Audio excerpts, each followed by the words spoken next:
Good evening. The title of this little teaching is going to be The Jezebel Spirit, the Masonic Order, Witchcraft, and the Future.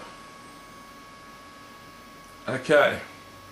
Currently, in the world today, I've been told by a former witch who knows quite a bit that nearly every private bank in the world, nearly every Federal Reserve bank in nearly every country, the one that issues and prints the money and determines the interest rates in the country, nearly every one of those Federal Reserve banks aren't owned by the country's government. Most of these Federal Reserve banks who control the interest rates and the money flow in any country are privately owned.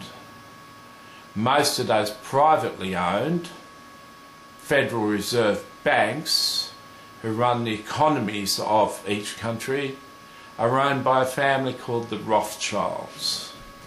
The Rothschilds are very wicked people. They head up most of the Masonic order in the world and a lot of the witches in the world. The Rothschilds have a seance and Satan himself comes down, Lucifer comes down and speaks face to face with the Rothschild family and his leadership and give directions on how he's meant to do things in the world.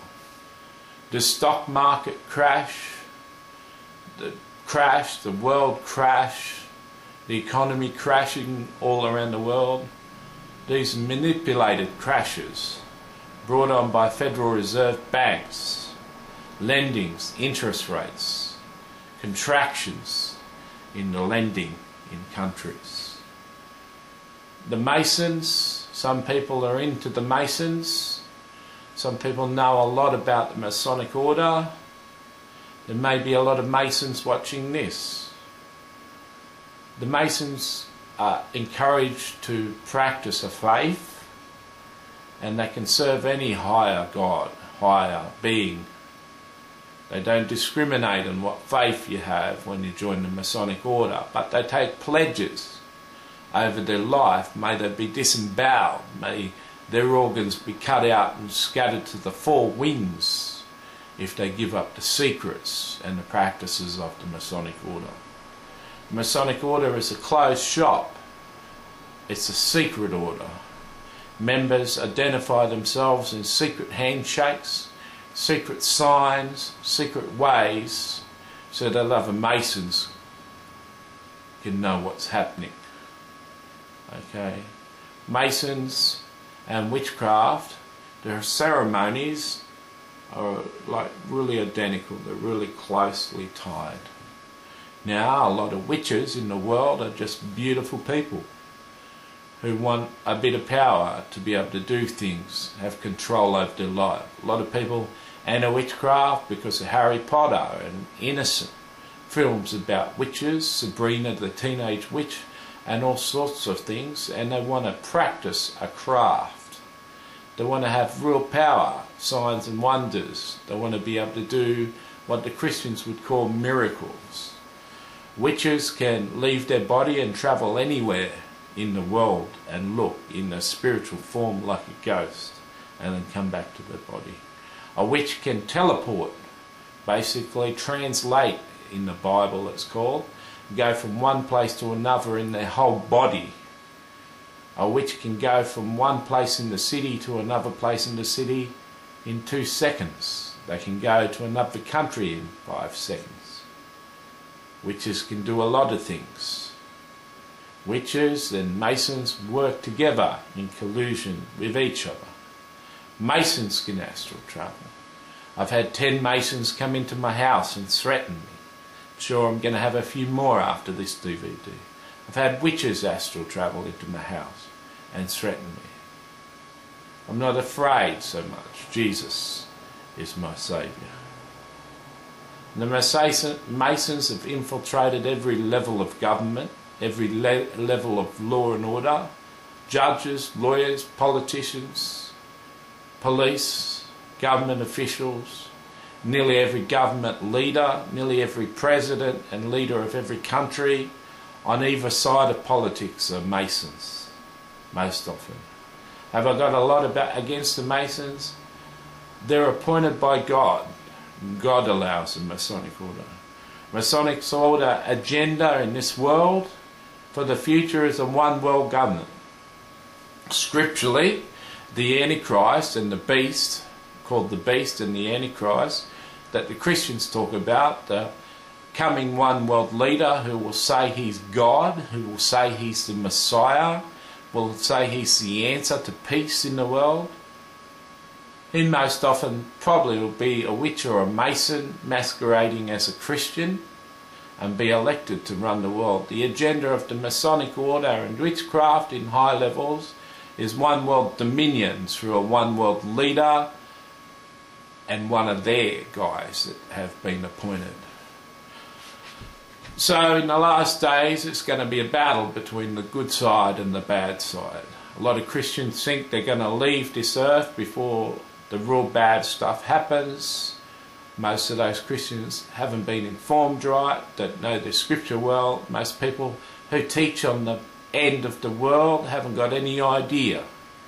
From a person who's read the Old Testament prophets 30 to 50 times and studied them, who's met Jesus in heaven, met God in heaven, conversed with God and Jesus in heaven, conversed with Jesus on earth in visions,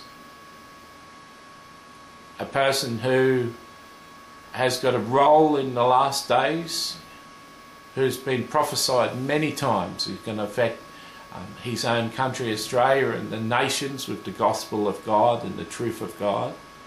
From a person who's spent many years in the Bible, 15 years studying the prophets. Let me tell you this, the Christians who speak about the book of Revelation, I find 98% of them are wrong. And they're only borrowing knowledge from other Christians who are wrong. It's going to come down in the last days to the truly righteous, the true holy people who are doing their best to serve God. A lot of little people are going to raise up in the last days and become major Christian leaders, and a lot of major Christian leaders who are on TV, got big ministries today, are going to be yesterday's news and yesterday's leaders. The Masonic order, witchcraft, and the evil people in the world have got an agenda to run the world. Jesus Christ has got the same agenda. He needs an Antichrist to come to this world. He needs a one world government. It's all been prophesied. See, if people aren't going to come to God through love, they're going to come to God through judgment. Every time the world gets really bad, a lot of people turn to God. When the world starts getting better again, people turn away from God. Twin Towers collapse caused a massive revival in the Christian faith. When things started getting better, people went away from the Christian faith. It serves God's interest to turn the heat up in the world. The hotter the world gets, the harder the world gets, the more people will see a need for God. The more the way, with all the wisdom of the world and all the technology of the world and all the knowledge of the world, the more the world goes to hell in a handbasket and gets worse and worse and more violent and more sicker and more judged and more hurting, the more people will look outside of themselves and the current knowledge being preached in the world and go to God. When all hell, fire and brimstone are being rained down upon the earth, when the Antichrist is in power and evil's fighting to destroy the world, and God is judging the world with big bad judgments, killing lots of people, a lot of the world will be really, really scared. A lot of them in those last days will follow God and choose God. Who are you going to choose? God? Are you a witch? Are you a Mason? Have I defamed you enough? Have I told enough truth? Or is this just the rantings of a madman? You be the judge. Get in touch. I'd love to hear from you.